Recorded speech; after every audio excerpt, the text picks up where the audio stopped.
Friends, நம்ம இன்றைக்கி vegetable ரவை உப்புமா பார்க்க போகிறோம். ஒரு கரண்டி அளவுக்கு ரவை எடுத்து வச்சுக்கோங்க ஒரு பேசனில். இப்போ ஒரு பேனில் எண்ணெய் ஊற்றிக்கோங்க. எண்ணெய் காஞ்சனையும் கொஞ்சம் சீரகம் போட்டுக்கோங்க. இப்போ நம்ம இது கூடயே கட் பண்ணி வச்சுருக்க வெஜிடபிள் போட்டுக்கலாம். கொஞ்சம் பீன்ஸ் போட்டுக்கோங்க. பீன்ஸு இது கூட நம்ம கேரட் போட்டுக்கலாம். கேரட்டு, முட்டைக்கோஸ் போட்டுக்கோங்க. இப்போ பாருங்கள், நம்ம காய்கறி போட்டாச்சு. காய்கறி போட்டு வதக்கிக்கோங்க. இப்போ நம்ம இது கூடயே 2 பச்சை மிளகா போட்டுக்கோங்க. 2 கீரி போட்டுக்கோங்க. இதையும் போட்டு வதக்கிக்கலாம். இப்போ நம்ம இது கூடயே கொஞ்சம் கருவேப்பிலை போட்டுக்கோங்க. இதையும் போட்டு வதக்கிக்கோங்க. காய்கறி வந்து ஒரு 7 நிமிஷத்துக்கு நல்லா வேக வச்சுக்கோங்க.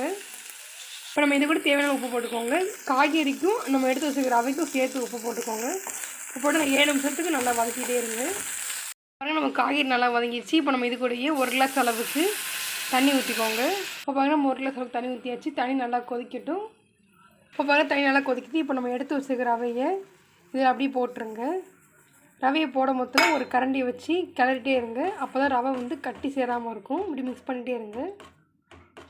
இப்போ பாருங்கள், நம்ம ரவை உப்புமா ரெடி ஆயிடுச்சு. இப்போ நீங்கள் ஸ்டவ் ஆஃப் பண்ணிக்கலாம். அவ்வளோதான், நம்மளோட சுவையான வெஜிடபிள் ரவை உப்புமா ரெடி ஆயிடுச்சு.